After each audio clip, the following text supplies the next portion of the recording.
এরকম একটি আয়না ঘর বানাতে ইউনিস সরকারের লেগেছে প্রায় 6 মাস। গতকাল প্রত্যেকটি বাঙালিকে বোকা বানিয়েছে আমাদের বাংলাদেশ বর্তমান সরকার ইউনুস। হ্যাঁ, এরকম একটি লোহার চেহারের মধ্যে নাকি বসিয়ে তারপর কারেন্টের শর্ট দেওয়া হতো। এই কথাটি ভাই আপনি কি বিশ্বাস করে নেবেন? আওয়ামী লীগের কিছু সংখ্যক কর্মীরা কিন্তু আবার ফেসবুকের মধ্যে পোস্ট করে যাচ্ছে, ইলেকট্রিক চেয়ার যদি মেটালিক হয় তবে টর্চার সেলে টর্চার করার জন্য ফ্লোরে দাঁড়িয়ে থাকা সকল বান্দার শরীর দিয়ে বিদ্যুৎ প্রবাহিত হবে। এই কারণে সারা পৃথিবীতে ইলেকট্রিক চেয়ার তৈরি করা হয় কাঠ দিয়ে। এটা আমার লজিক না, বিজ্ঞানের লজিক। গতকাল থেকে যখনই আয়না ঘরের মধ্যে মানুষ প্রবেশ করলো, এরকম একটি আয়না ঘর খুঁজে বের করলো, তখন এটা নিয়ে অনেক ধরনের বাজে সমালোচনা শুরু হয় অনলাইনের মধ্যে। কেউ কেউ বলছিল 6 মাস কেন লেগে গিয়েছে এই আয়না ঘরটাকে শনাক্ত করতে। এই আয়না ঘর কি 6 মাসের মধ্যে নির্মাণ করেছিল? অতীতে কখনোই আমাদের বাংলাদেশের মধ্যে নাকি এরকম কোনো আয়না ঘর ছিল না। যখনই সবার মনের মধ্যে এরকম একটি বিভ্রান্ত ছড়াচ্ছিল, এর মধ্যেই রফিকুল ইসলাম মাদানী হুজুর একটি পোস্ট করে ফেলে। যে পোস্টের মধ্যে তিনি লিখেন, এই ইলেকট্রিক চেয়ার আমাকেও বসানো হয়েছিল, কসম করে বলল কাফফারা দিতে হবে না। এই চেয়ারের কারণে কাশিমপুর 2-এ জাহাঙ্গীর ভাই নামে একজনকে দেখেছি, সে স্মৃতিশক্তি হারিয়ে পাগল হয়ে গেছে। খোকন ভাই নামে আমার পাশের রুমে থাকতো, উনি পাগল হয়ে অল্প বয়সে মারা গেছে। রুমের প্রশস্ত ছিল মাত্র 2 থেকে 4 ফিট। এর মধ্যেই থাকতে হতো, শরীরটাকে নাড়াচাড়া করতে হতো,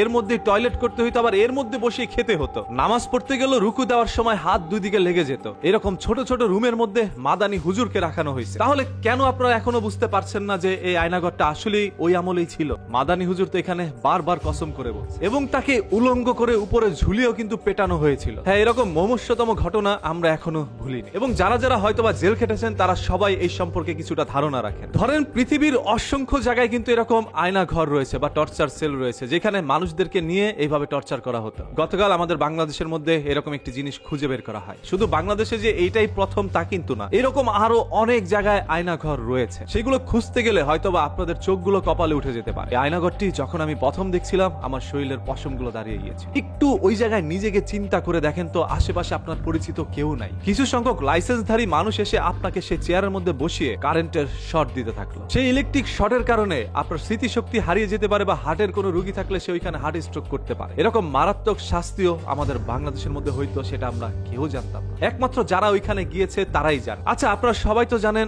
আমির হামজা হুজুর কিন্তু বর্তমানে পাগলের মতো কথা বলছে, যেন ওয়াজের ময়দানে উঠে তিনি যে সকল মন্তব্যগুলো করছে এগুলো মানুষের বিরুদ্ধে যাচ্ছে। এখন কথা হচ্ছে, সেই আমির হুজুরকেও কি এখানে বসিয়ে ইলেকট্রিক শর্ট দেওয়া হয়েছিল, যার কারণে তার স্মৃতিশক্তি এরকম হারিয়ে যাচ্ছে? হ্যাঁ ভাই, প্রশ্ন থেকে যায়, আর কার কার এরকম জীবনে ঘটেছে? আপনাদেরকে যদি এরকম ইলেকট্রিক চেয়ারে বসিয়ে শর্ট দেওয়া হয়ে থাকে, তাহলে সবাই এখন মুখ খুলো। আমরা দেখতে চাই কতজন মানুষকে এরকম নির্মম ভাবে তারা আঘাত করেছে। এখন আমি জানি কিছু সংখ্যক মানুষ আমাকে পক্ষ বিপক্ষ করতে, ভাগাভাগি করার কাজে ব্যস্ত হয়ে পড়বে। কেউ বলবেন আমি আওয়ামী লীগ করি, কেউ বলবেন বিএনপি করি, কেউ বলবেন আমি জামাত শিবির করি। তবে হ্যাঁ ভাই, যখন আমাকে ডিবি অফিসের মধ্যে ধরে নিয়ে যাওয়া হইলো, তখন বলা হয়েছিল আমি নাকি জামাত শিবির করি, কারণ ওই যে হুজুরদের পক্ষে একটু কথা বলি, যার কারণে সবাই ভেবে নিয়েছিল আমি শিবিরের লোক। তবে ভাই, আমি সাধারণ একজন জনগণ, যেখানে যেটা ঘটে যায় আমি সেটা তুলে ধরি আপনাদের সামনে। বাংলাদেশের অসংখ্য মানুষের না বলা কথাগুলো আমার এই কণ্ঠস্বরের মাধ্যমে মাইক দিয়ে আপনাদের কান পর্যন্ত পৌঁছে দেওয়ার দায়িত্ব পালন করি, আদারওয়াইজ আর কিছু না। আমি একটি দল করি, যে দলের নাম হচ্ছে জনগণের দল। আমি নীতিহীন রাজনীতি করতে চাই না। যেই রাজনীতি আমাকে অন্ধ করে দিতে পারে, যে রাজনীতি আমার মুখ বন্ধ করে দিতে পারে, আমি সেই রাজনীতিবিদ হইতে চাই না। আমরা এরকম কোন দলও চাই না যে শুধুমাত্র চেয়ারের মানুষটা পরিবর্তন হয়েছে, পরবর্তীতে আরেকজন এসে সেই একই কাজ করবে। আমরা পুরো চেয়ারটাই পরিবর্তন করতে চাই, যাতে করে বাংলাদেশে আর কখনো এই ধরনের কোনো কাজ না হয়। আয়নাঘর দেখানোর নামে আসিফ নজরুল সরকার জাতির সাথে মশকারি করেছে। কাল যা দেখানো হয়েছে সেটা আয়নাঘরের আসল চিত্র। আজ রাতে বন্দিরা জানাবে বিস্তারিত। ইলিয়াস হোসেন আজকে দেখাবে নতুন খেলা।